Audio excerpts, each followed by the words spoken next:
wabarakatuh. Perkenalkan, kami dari kelompok 4 kelas X 4 ingin memvideokan tentang budidaya tanaman anggrek. Saya Satria Permana Haji, absen 33. Perkenalkan, saya Ivan bin Abdullah, absen 14. Perkenalkan, saya Lukas nomor absen 13. Perkenalkan, saya Fatin Mari Muhammad, absen 17. Saya Alif Khalid, absen 2. Saya Tambah Dilanto, absen 7. Nah, setelah ini kita akan lanjut menuju ke tempat budidaya anggrek. Ikuti terus petualangan kami. Jadi kalau motivasi saya itu ini, karena mungkin tingkat permintaan pasar orkid yang semakin besar, semakin banyak, pembeli semakin banyak juga, pembeli semakin merasa dari mana-mana. Jadi ini kesempatan kami untuk membuka produksi sebanyak-banyaknya, memproduksi anggrek sebanyak-banyaknya, membudidayakan anggrek sebanyak-banyaknya untuk mencukupi permintaan pasar semakin meningkat, untuk mencukupi permintaan para pembeli semakin naik seperti itu. Ya. Bapak jelaskan praktik penyiraman yang ideal untuk anggrek, termasuk frekuensi dan metode yang Bapak gunakan. Jadi kalau untuk praktik penyiraman pada anggrek, khususnya anggrek Phalaenopsis atau anggrek Dendrobium, itu idealnya 2 kali dalam seminggu. Dan untuk penyiraman atau pemberian pupuk itu biasanya 400 ml per 1 pohon rata-rata. Terus kalau untuk penyiraman itu kita biasanya baik dilakukan di pagi hari. Jadi untuk maksimal penyiraman itu ada di jam 2. Setelah jam 2 siang itu kita tidak melakukan penyiraman terhadap anggrek apapun itu. Karena andaikan ada air yang menggenang di ketiak daun atau mungkin di daun paling atas, itu kalau semisal kita nyiramnya pagi itu masih bisa berserap matahari, jadi dia menguap, masih bisa keluar. Andaikan kita nyirami sore ada air yang menggenang seperti itu, dia nggak bisa keluar dan malah menjadi gejala pembusukan pada pohon. Ya.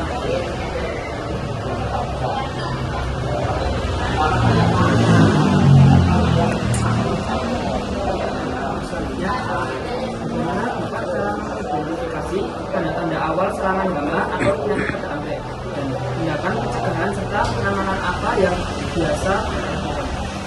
Jadi kalau untuk tanda-tanda biasanya kita bisa diketahui dari balik daun. Rata-rata kalau hama itu biasanya nyerangnya mulai dari balik daun. Ya kalau hama di balik daun. Hama itu yang biasanya nyerang di sini itu tungau, paling banyak itu tungau. Yang kedua itu ada kutu kebun. Jadi kutu kebun itu kutu yang putih-putih itu, tapi ada di balik daun. Jadi kalau untuk tungau biasanya itu juga ada bercak-bercak putih di bagian balik daun. Terus lama-kelamaan daunnya akan menguning. Itu mulai dari ujung daun itu nanti akan merambat sampai ke pangkal daun. Itu biasanya ditandai dengan adanya bercak-bercak putih di balik daun, kemudian warna menguning di ujung daun. Terus kalau untuk pencegahan atau untuk mengatasi hal tersebut biasanya kita rutin menggunakan insektisida tergantung tingkat kesehatannya. Jadi kalau masih di kondisi gejala itu kita biasanya melakukan insektisida itu seminggu sekali. Tapi kalau udah masuknya ke gejala parah itu kita lakukan seminggu 2 kali. Bahkan kita bisa makan seminggu 3 kali kalau memang itu parah. Dan untuk supaya tidak menular, kan katanya tungau itu biasanya menular. Jadi kita karantina kalau ada yang terpapar tungau seperti itu, kita karantina, kita rawat sendiri.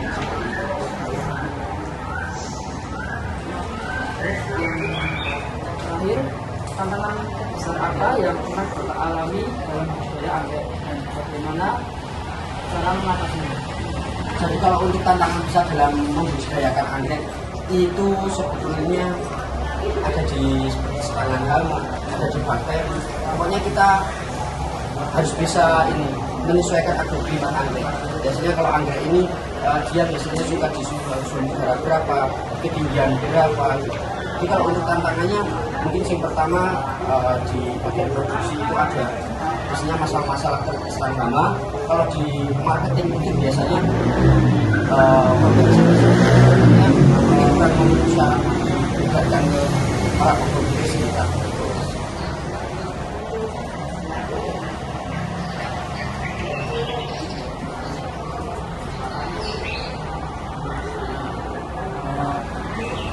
tips dari Bapak atau saran yang disampaikan pada orang-orang yang tertarik untuk memulai bisnis?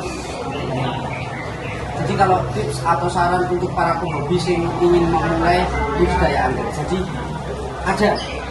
Kalau ingin berbudidaya anggrek atau mungkin berbisnis anggrek, yang pertama itu bermodalkan suka atau bermodalkan cinta sama anggrek itu modal paling utama untuk memulai bisnis anggrek itu bermodalkan suka. Yang pertama suka, yang kedua itu pengetahuan, yang ketiga itu yang penting jenengan yakin bahwasanya anggrek ini pasti nanti akan cepat besar, nanti pasti akan tumbuh. Jadi jangan lupa terus. Jadi nanti kalau semisal hama gimana ya kan, sering terkena hama, mungkin rentan sama bakteri, tapi jangan berkata sama seperti ini. Yang penting jangan yang pertama suka, yang kedua jangan bukan budidayakan dengan bibit. Jangan beli dulu bibit yang kecil-kecil. Nanti mungkin kalau misalnya rumahnya jenengan ada di Magelang itu kan sumber udaranya pecah banget ya, nggak sedingin yang di kebun kami. Jadi mungkin jenengan beli bibit nanti masuk usia dewasa di usia 1 tahunan itu jenengan jualnya dewasa, jangan dijual di kondisi berbunga. Kalau dipaksa digunakan di suhu rendah atau di suhu hangat atau di dataran rendah itu bunganya nggak akan pernah maksimal. Itu terutama khusus untuk buat anggrek phalaenopsis seperti itu. Jadi apa pesan Bapak kepada pembeli agar tidak hanya membeli tetapi juga melestarikan tanaman? Kalau pesan saya untuk para penghobi itu lengkapilah koleksi kalian ya gitu ya. Terus belilah anggrek sebanyak-banyaknya khususnya untuk masyarakat Magelang untuk mewujudkan Magelang kota sejuta seperti itu. Tapi jangan lupa belinya tetap di Magelang.